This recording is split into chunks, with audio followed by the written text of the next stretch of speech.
Can you imagine a powerful king, once feared by nations, now crawling in the dirt, eating grass like an animal? How does someone fall so far? Discover with us the shocking downfall of Nebuchadnezzar, where pride turned him into a beast. Nebuchadnezzar II, son of Nabopolassar, is one of the most illustrious figures in ancient history, known not only for his military exploits, but also for his significant role in both Babylonian and biblical history.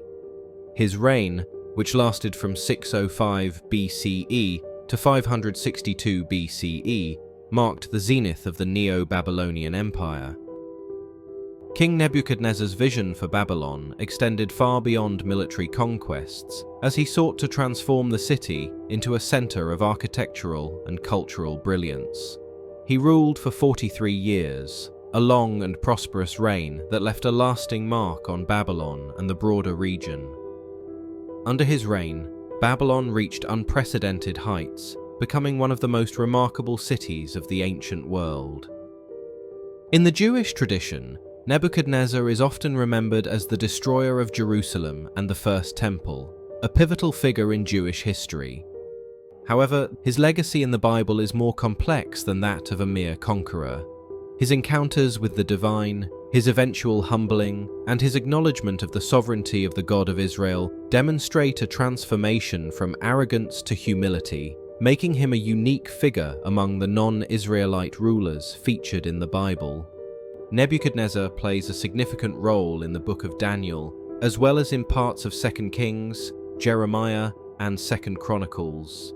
His actions and interactions with God's people shape key moments of biblical history, especially regarding the destruction of Jerusalem, the Babylonian exile, and his own personal transformation.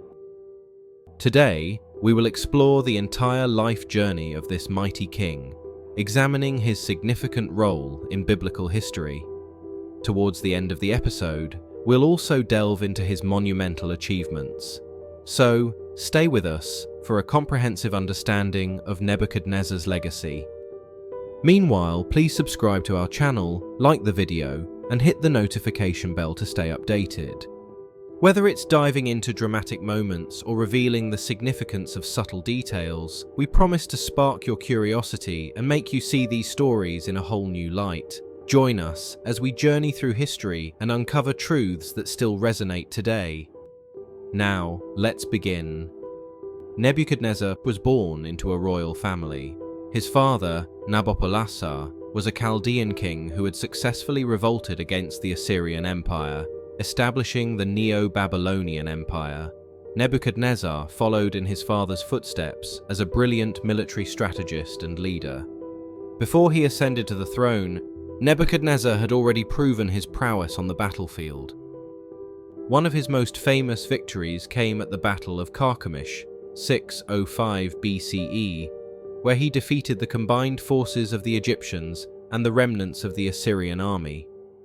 This victory was crucial, as it established Babylon as the dominant power in the Near East.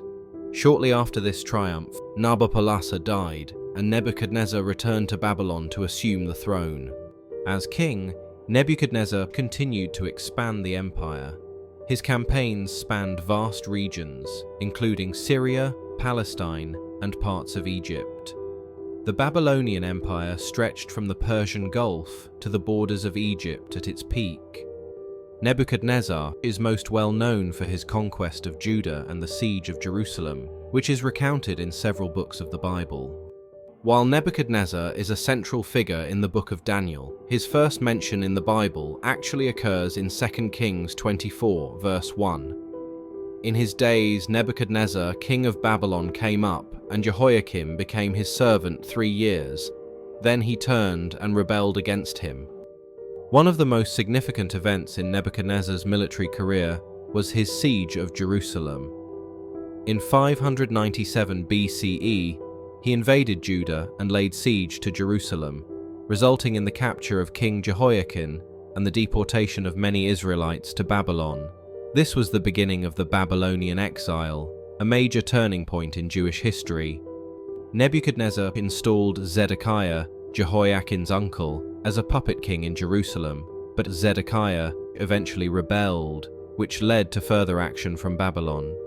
In 586 BCE, Nebuchadnezzar's army once again besieged Jerusalem, this time resulting in the destruction of the first temple built by Solomon and the complete devastation of the city.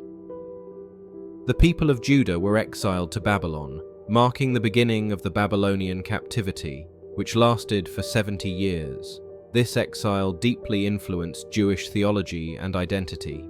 In Jeremiah 39, verses 1 to 10, the prophet details the final fall of Jerusalem at the hands of Nebuchadnezzar's army. In the 9th year of Zedekiah king of Judah, in the 10th month, Nebuchadnezzar king of Babylon marched against Jerusalem with his whole army and laid siege to it. Jeremiah 39, verse 1. After a lengthy siege, the Babylonians breach the city walls and destroy much of Jerusalem. The temple, the king's palace, and many homes are burned.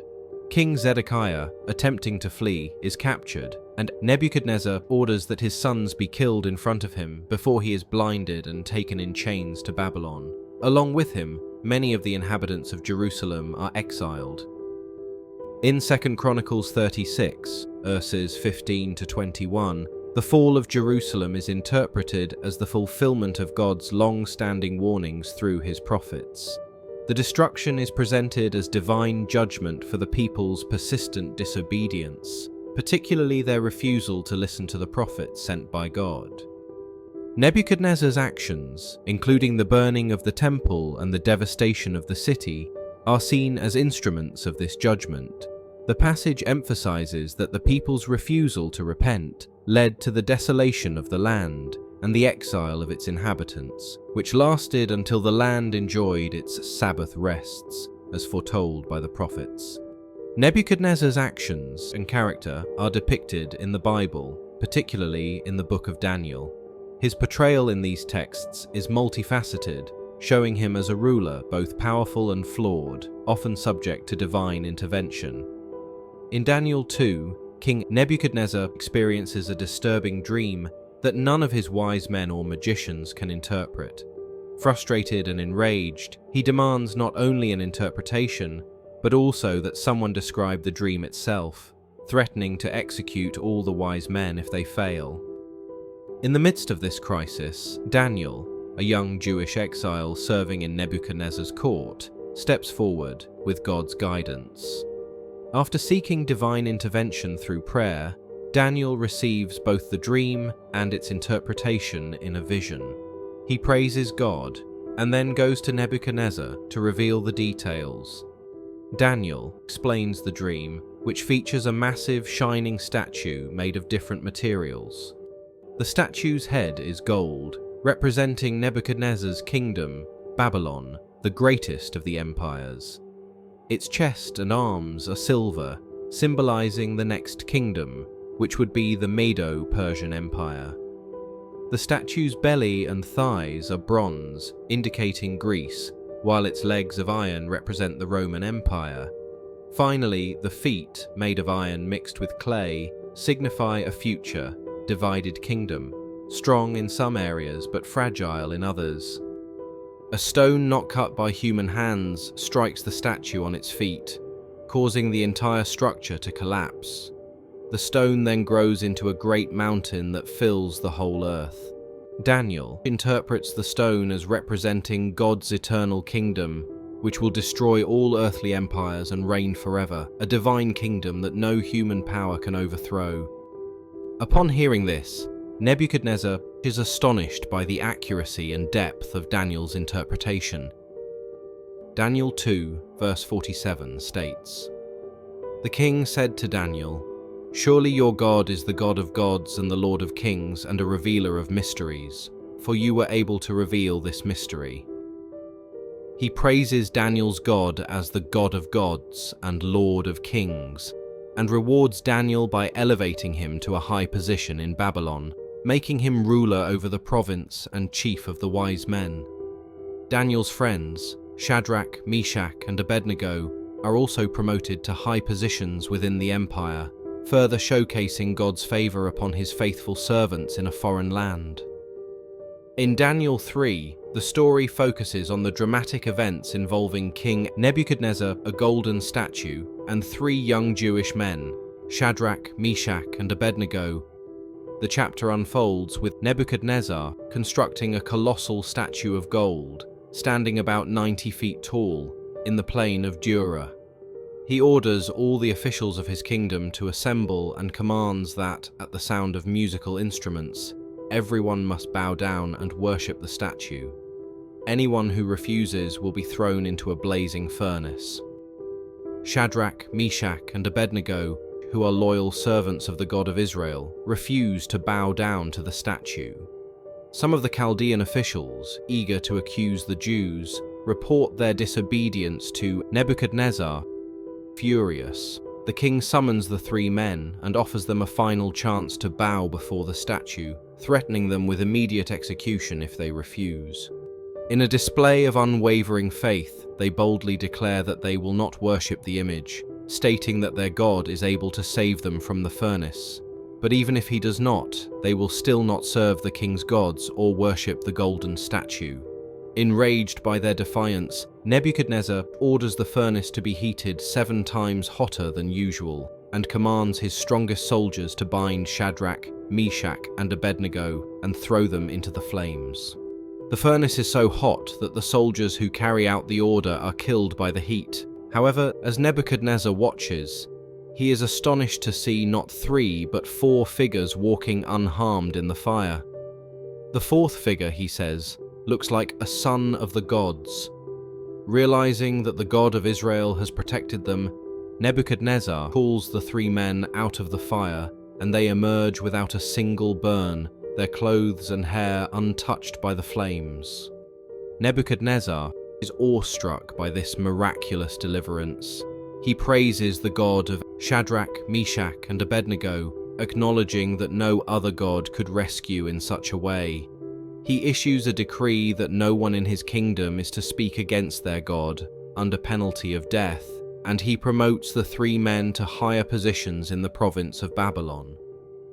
This incident serves as a powerful testament to God's ability to protect and deliver those who remain faithful to him, even in the face of overwhelming danger. Perhaps one of the most mysterious and intriguing episodes of Nebuchadnezzar's life is his sudden descent into madness, which is described as a divine punishment for his pride. In Daniel 4, the king has a second troubling dream. In his dream, he saw a large and magnificent tree in the middle of the earth, reaching to the sky and visible to the ends of the earth. The tree was lush, with beautiful leaves and abundant fruit, providing food and shelter for animals and birds. However, a holy watcher, angel, came down from heaven and commanded that the tree be cut down. The trunk was to be stripped of its leaves and fruit, and its stump was to be bound with iron and bronze, left in the field for 7 periods of time. The tree was to be made to eat grass like the beasts and live among the wild animals. Nebuchadnezzar called upon Daniel to interpret the dream, as he had previously interpreted dreams for the king. Daniel was initially hesitant and troubled because he realized the dream's implications for the king. After prayerfully considering the dream, Daniel revealed that the tree represented King Nebuchadnezzar himself. The king had grown great and strong, his dominion reaching the ends of the earth. However, the command to cut down the tree symbolized that the king would be driven away from people and live like an animal for 7 years. Daniel advised the king to renounce his sins by doing what is right and to show mercy to the oppressed, suggesting that this could prolong his prosperity. Despite Daniel's warning, Nebuchadnezzar was prideful and did not heed the advice. 12 months later, while walking on the roof of his royal palace, Nebuchadnezzar boasted about the greatness of Babylon, claiming it was built by his power and glory. At that moment, a voice from heaven declared that the king's authority had been taken away, and he would be driven away from people to live like an animal until he acknowledged that the Most High rules over the kingdoms of men. The prophecy was immediately fulfilled, and the king lost his sanity, living in the fields and eating grass like an ox. After the 7 years had passed, Nebuchadnezzar's sanity returned.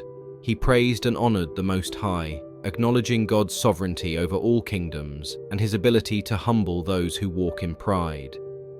The king was restored to his throne, and he became even greater than before. Thus, Daniel 4 stands out as a testimony of God's grace and a reminder of the importance of humility in the face of divine power.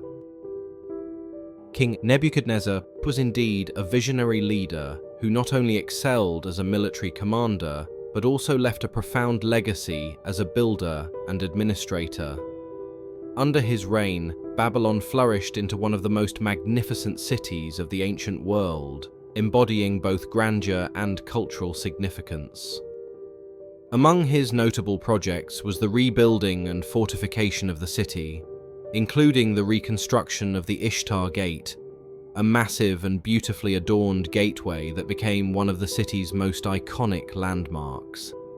The gate was decorated with stunning glazed brick reliefs of dragons and bulls, symbolizing the gods Marduk and Adad, illustrating the artistic mastery and deep religious devotion of Nebuchadnezzar's era. Nebuchadnezzar's architectural vision didn't stop at the Ishtar Gate. He undertook several ambitious construction projects that included enhancing the city's defenses and building temples. His most prominent religious work was the expansion of the Esagila, the grand temple complex dedicated to Marduk, the chief deity of Babylon. This temple not only symbolized Nebuchadnezzar's piety, but also reinforced Babylon's position as a religious and cultural hub. His commitment to elevating the worship of Marduk through such grand structures showcased both his devotion and his understanding of the importance of religion in solidifying his rule. Among King Nebuchadnezzar's most celebrated achievements is the legendary Hanging Gardens of Babylon, which are often attributed to him as a grand gesture of love for his wife, Queen Amytis. According to tradition, Amytis, who was from the mountainous region of Media, missed the lush greenery and hills of her homeland. In response, Nebuchadnezzar is said to have ordered the creation of an elaborate terraced garden filled with trees, flowers, and cascading waterfalls to replicate the natural beauty she longed for. This breathtaking construction would have been an extraordinary feat of engineering, with intricate irrigation systems to support its greenery in the arid Babylonian landscape. The Hanging Gardens are revered as one of the 7 wonders of the ancient world, further cementing Nebuchadnezzar's reputation as a visionary ruler who sought to blend personal devotion with monumental architecture. However, the existence of the gardens has sparked much debate among historians and archaeologists, leading some scholars to speculate that the gardens may be a romanticized legend rather than a historical fact. Others suggest that they might have been located elsewhere, such as in the Assyrian capital of Nineveh under a different king. Furthermore, Nebuchadnezzar is closely associated with the Etemenanki, Babylon's towering ziggurat, which some scholars believe may be linked to the biblical Tower of Babel. This massive temple tower, dedicated to the god Marduk, stood as a symbol of Babylon's architectural and religious might. Nebuchadnezzar either rebuilt or restored the Etemenanki, enhancing its grandeur as one of the tallest and most awe-inspiring structures of the ancient world. Rising hundreds of feet into the sky, it demonstrated the king's ambition to elevate Babylon as a dominant force, both physically and spiritually. The Etemenanki not only served as a place of worship, but also symbolized the connection between heaven and earth, a central theme in Mesopotamian religion. Its towering presence reflected Nebuchadnezzar's efforts to exalt Babylon as a city of divine favor and earthly power. Some scholars have drawn parallels between Etemenanki and the biblical story of the Tower of Babel found in Genesis. In the biblical account, humanity, unified by a single language, sought to build a tower that reached the heavens in an effort to make a name for themselves. This act of pride and ambition led to divine intervention, where God confused their language, causing them to stop the construction and scatter across the earth. The Tower of Babel became a symbol of human arrogance and the limits of earthly power. Nebuchadnezzar's empire eventually fell after his death. His successors failed to maintain the strength of the Neo-Babylonian Empire, and in 539 BCE, the empire was conquered by Cyrus the Great of Persia. The fall of Babylon marked the end of an era, but Nebuchadnezzar's reign remained a symbol of Babylon's former glory and power. His name continues to evoke images of might, ambition, and divine interaction. And that's it for today's video. If you found this video insightful, make sure to hit that like button and subscribe for more deep dives into biblical stories. And as always, feel free to drop your thoughts in the comments below. Have you ever felt like there's so much more to the stories you thought you knew?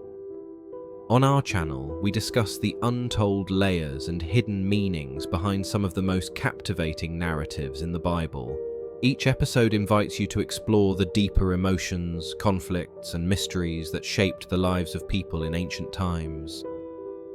From family rivalries to miraculous moments, we explore the stories behind the scenes, giving you a fresh perspective on these ancient texts. Our episodes are designed to spark curiosity and make you think about the deeper meanings behind these timeless tales. So, if you're ready to see the Bible in a whole new light, come and explore with us. You won't want to miss a single episode. Until next time, keep questioning and keep exploring.